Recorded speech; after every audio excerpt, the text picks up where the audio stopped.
Good afternoon. Watto Insurance. This is Janet speaking. How may I help you? Yes, hello. I would like to make a claim on my car insurance, please. Certainly, sir.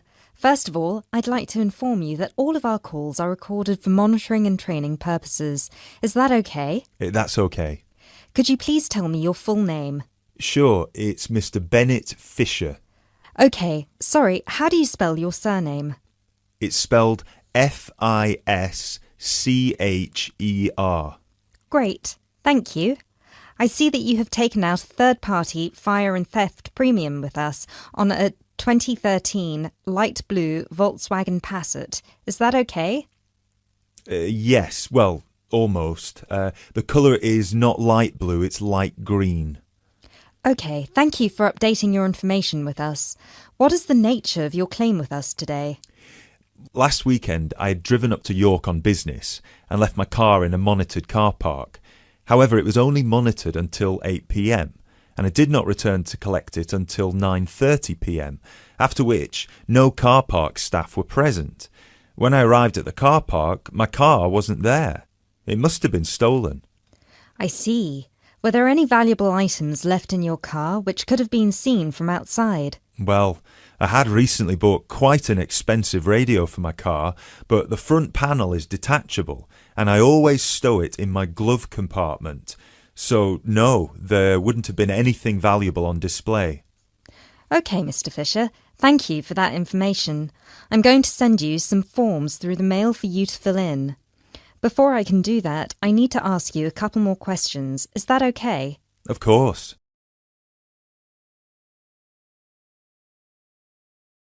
You now have 30 seconds to look at questions 6 to 10.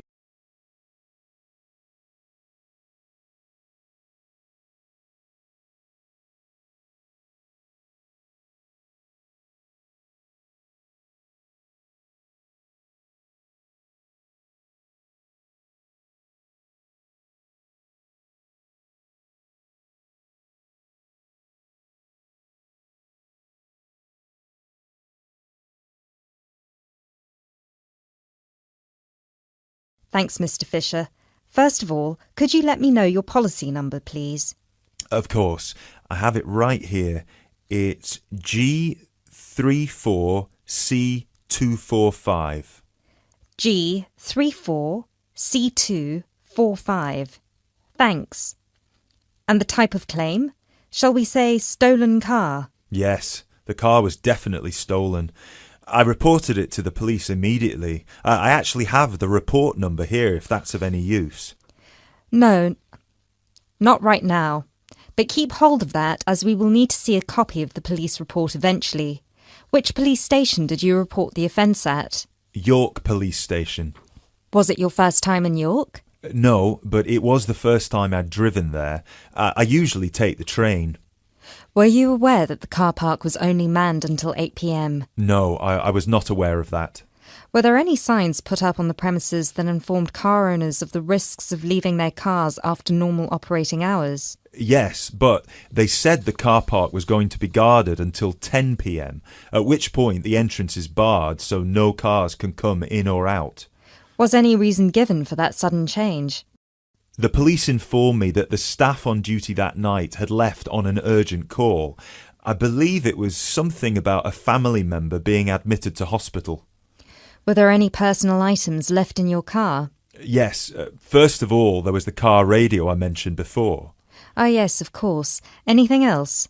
Just some CDs and an old jacket. Right. Thank you, Mr. Fisher. I have everything I need for now and will send these forms out to you shortly.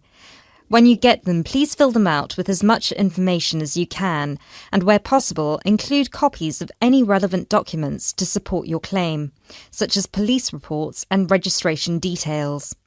Once you have returned that to us, we can then start to assess whether you will be eligible to receive compensation. Do you have any further questions for me today? No, that's all. Thanks for your help.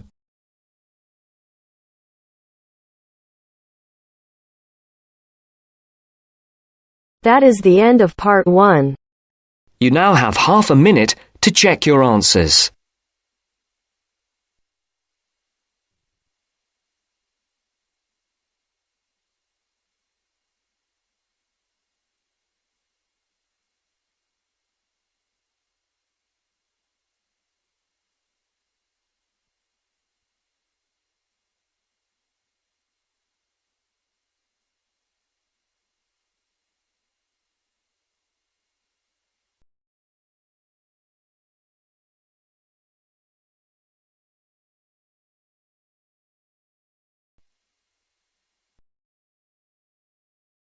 Now turns to Part 2.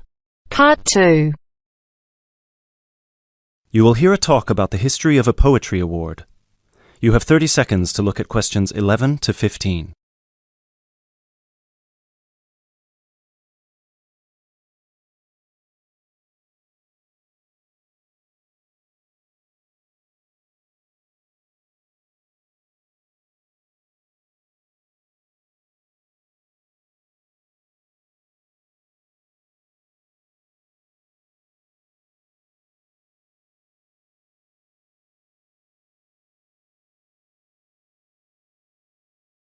Hello everyone, and welcome to this year's award ceremony for the Antonia Watson Memorial Poetry Award. As with previous years, the competition has been particularly fierce and we received numerous excellent entries, so it's an incredible achievement for our 3 finalists who are sitting here amongst you, and we should congratulate them all.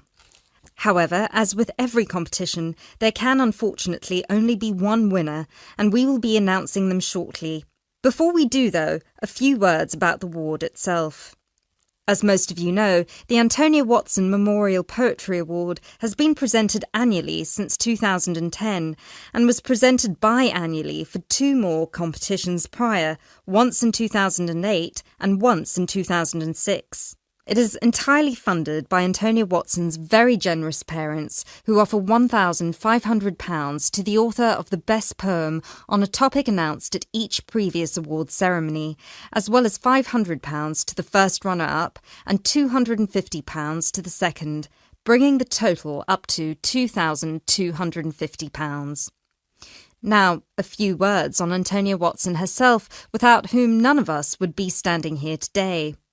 I briefly knew Antonia while at university, where we were flatmates for a year, and I'm afraid that any speech I give will not be able to do her justice, as she was the kindest, sweetest person I've ever met. Thankfully, this part of my speech was written with the assistance of one of her siblings, Thomas Watson, who was not only her brother, but also her best friend. Antonia was born in Slayford, Lincolnshire, in December 1986. From a very young age, she displayed an inquisitive and creative nature, matched in volume only by the gentle kindness of her spirit. She wrote her first poem, named Love Barks, about the death of her dog at the age of 10. This was also her first poem to be published at her school's newspaper, just 2 months after another of her poems, Be Kind, won the 1996 Triad Children's Writing Competition and was published in the competition's anthology. While her early forays into poetry were crowned with impressive success, Antonia unfortunately ceased to write for a few years following the death of her very dear grandfather, Peter William Watson, in 1999.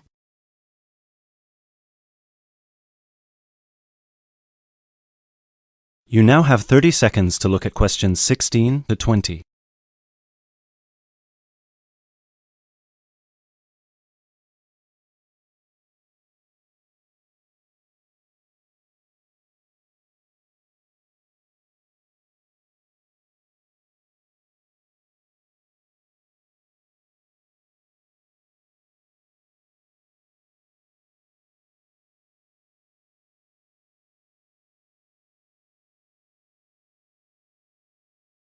While her early forays into poetry were crowned with impressive success, Antonia unfortunately ceased to write for a few years following the death of her very dear grandfather, Peter William Watson, in 1999.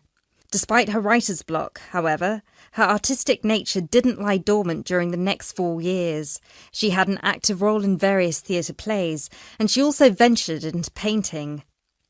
A few of the plays are available on the internet, and you can find several of her self-portraits on our website, and you can see for yourself how impressive they are. But poetry, of course, remained her passion even then, which is why in 2003 she resumed writing, and her next poem, The War on Both Sides, was published in her college's journal. At the age of 18, Antonia moved to Sheffield to study English literature at the University of Sheffield. This is where she and I met, spending a whole year in adjacent rooms in a flat in central Sheffield. This is also where I met her good-natured, generous parents, Mr. and Mrs. Watson, who came to visit her regularly and always treated me like a daughter as well. Antonia and I grew very close during that period, and while we ran in different circles, we always found time for each other every week. Antonia self-published one collection of poems in August 2005. It was named Burning Stars, after the poem on page 16, which is also the date of her birthday. It was an immediate success amongst her peers at the University of Sheffield, and it was so cherished by her English literature classmates specifically that it had attracted the attention of one of her lecturers, who put her in touch with a literary agent. She had been due to begin working on her second collection right before her tragic passing in a car accident just 5 days before her 19th birthday in December 2005.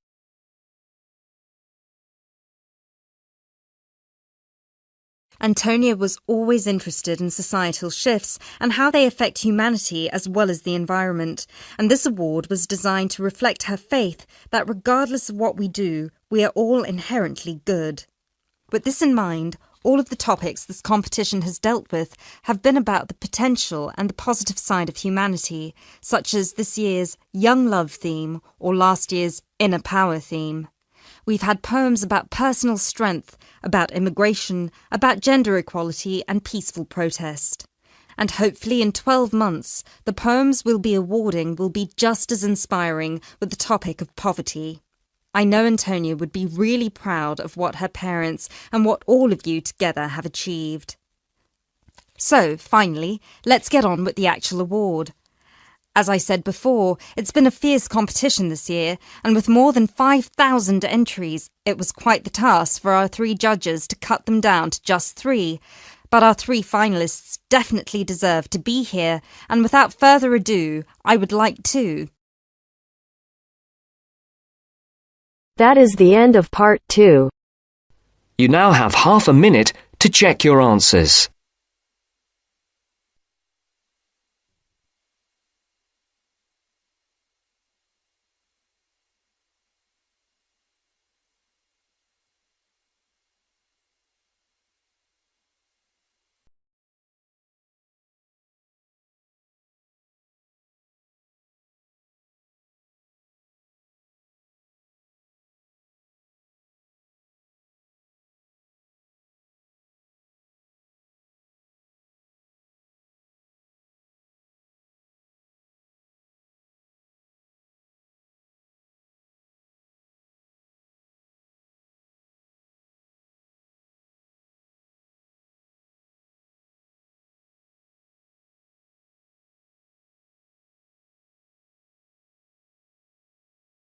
Now turns to part 3.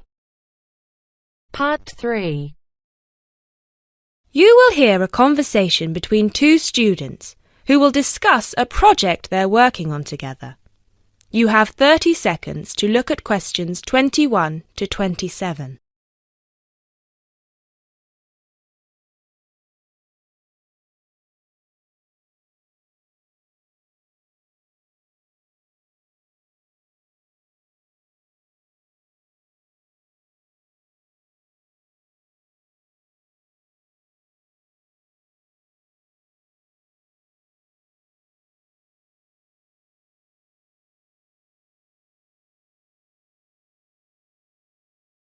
Hey Jess, glad you could make it. We've got a lot to discuss. Hi, Matt. Yes, sorry I'm a bit late. I did bring all my notes with me. Yes, me too. Where shall we start? Well, I think it would be a good idea to clarify our objectives just one more time. Yes, good idea. Okay, here we are. We need to record, photograph, and identify the plant species in 10 1-square-meter plots. Does it say anything about where these plots should be and how they should be laid out? Ah, here it is. It says that all the plots need to be no more than 10 meters apart. And how do we choose them? Ah, this is the fun part. I remember this. Here we are. Make a 1-meter square frame using bamboo sticks available from the department stores. Yes, we've already done that. I know, I'm just reading the whole section. Okay. One person stands roughly in the middle of the chosen area and throws the frame. The other person uses a tape to mark out the square where the frame landed and returns frame to thrower. The thrower then turns a few degrees on the spot and throws again. The thrower must turn slightly after each throw and vary the force of the throw until after the 10th throw they are pointing in almost the same direction as the first. That sounds a bit complicated. That's only because it's all in writing. It's just a simple throw, turn, throw, turn, throw, turn until we have 10 squares. And I guess you want to do the throwing. Well, if you don't mind. I'm sure you'll be more accurate at marking the squares. Yes, I am sure I am, and I'm sure you've got a stronger throwing arm.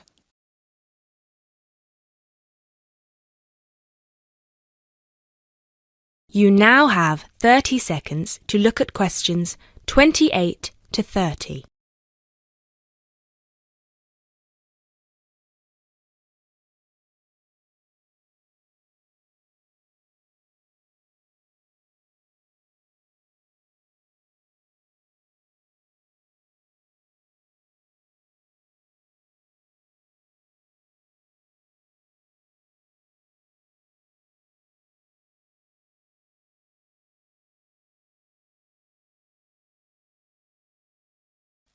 Okay, good. We've got that sorted.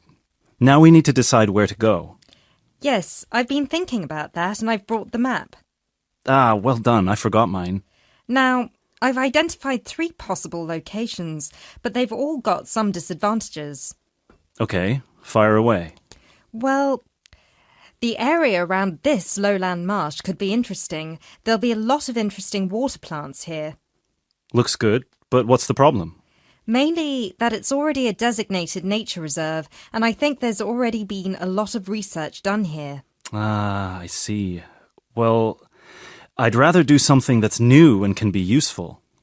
I agree. That's why I identified this area further west. See, here, behind the beach. Oh yes, I see. That area there, where it's flat, but quite high. Exactly. If you look a bit further inland, you'll see that there are hills which will protect that area from strong north winds. I see. Excellent. But what's the problem? Just that it may not be very interesting.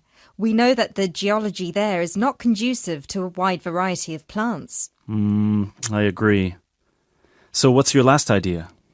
Well, I think this one is a bit of a winner, although I did want to show you the other 2. Look up here, on the north coast. Where? See this bay? Well, I know that there's been quite a lot of studies done here, but a bit further to the east, behind this headland. No one has ever looked at that. Well, I certainly couldn't see any studies. That is interesting. And the plant life could be a bit different because of the shelter from the wind the headland provides. Exactly. Brilliant, Jessica. That's a great idea. We'll go there. Thanks. Now all we have to decide is when is a good time. Well...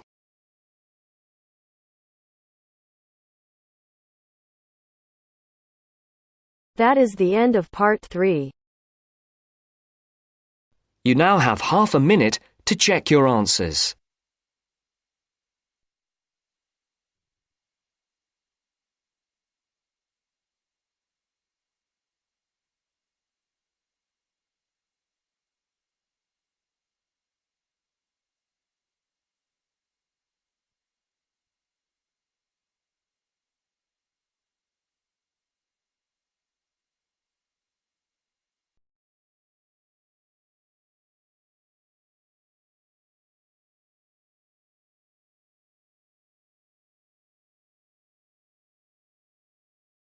Now turns to part 4.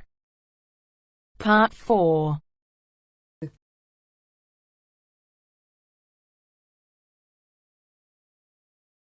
You'll hear a talk given by a foreign correspondent. First, you have some time to look at questions 31 to 40.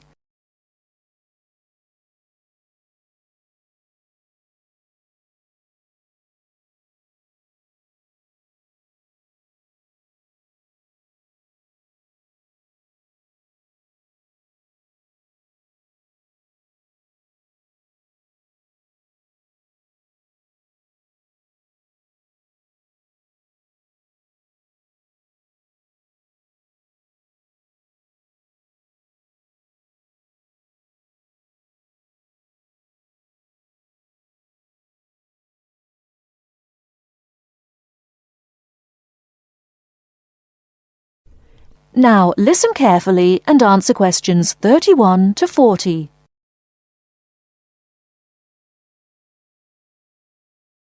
Good evening. As I assume most of you are already aware, I have been asked to come here and talk to you, essentially give you a quick overview of the life of a foreign correspondent, along with a few tips on how to become a successful international reporter yourself, should this be a career choice you elect to pursue. So let me start by this. Don't become a foreign correspondent, at least not due to the romantic notions that come attached to this job, or what you've seen in the movies. Being a foreign correspondent does not mean exotic adventures. It doesn't mean finding yourself at the heart of the action and putting yourself in danger to inform the world. Let me just tell you this. 80 journalists are killed each year in the line of duty. Many more find themselves in prison or are attacked. You need to think hard. Is this the sort of career I want? Is this the kind of reporting I'm interested in? And only after you've carefully considered all the pros and cons should you decide. But let's focus on those of you who believe that, yes, you've got what it takes to be a foreign correspondent, and this is definitely why you decided to study journalism here. You're all third-year students, which means I don't need to waste my time telling you the basics. Of course, you need to read a lot. Books, novels, newspapers, blogs, and of course you need to be acceptably proficient in various media skills.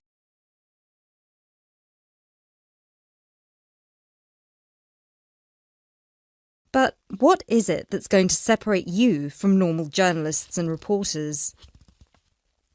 There are 4 things that'll make you different. The first thing is your experience of the world.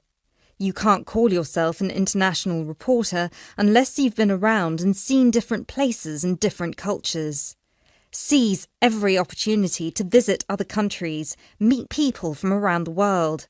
It doesn't matter if it's business or leisure, just hop onto a plane and go everywhere. This will expand your horizons and sharpen your mind, something that, as a foreign correspondent, will help you understand better the culture of the country you'll be covering. And speaking of culture, this is a term you need to make sure you fully understand. What's culture? What makes a country's culture? Explore the culture of the country you're interested in. The music, the literature, the religion. Are there any cultural practices or conflicts you need to be aware of? Are there any tensions within the country? Why?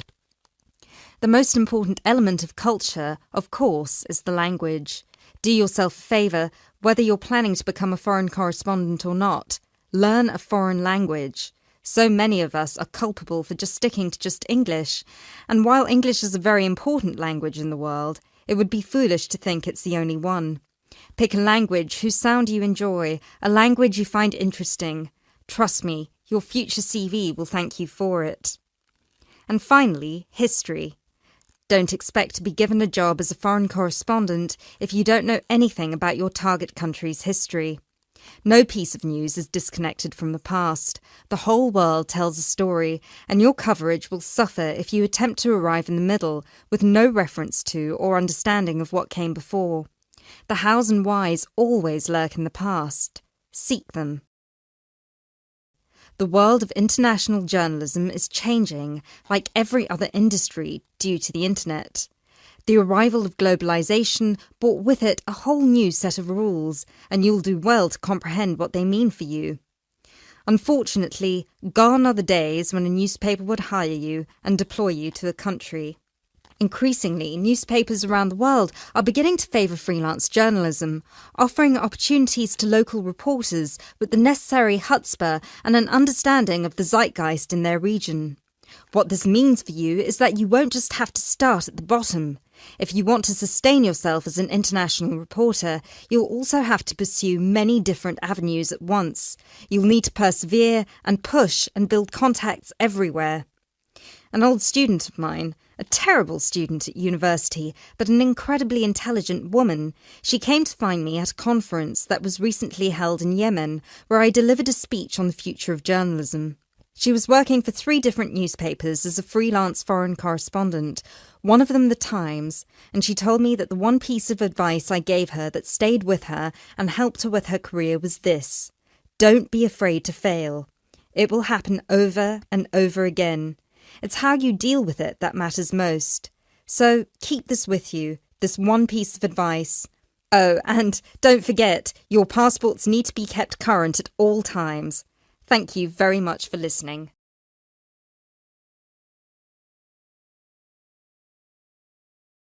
That is the end of part 4.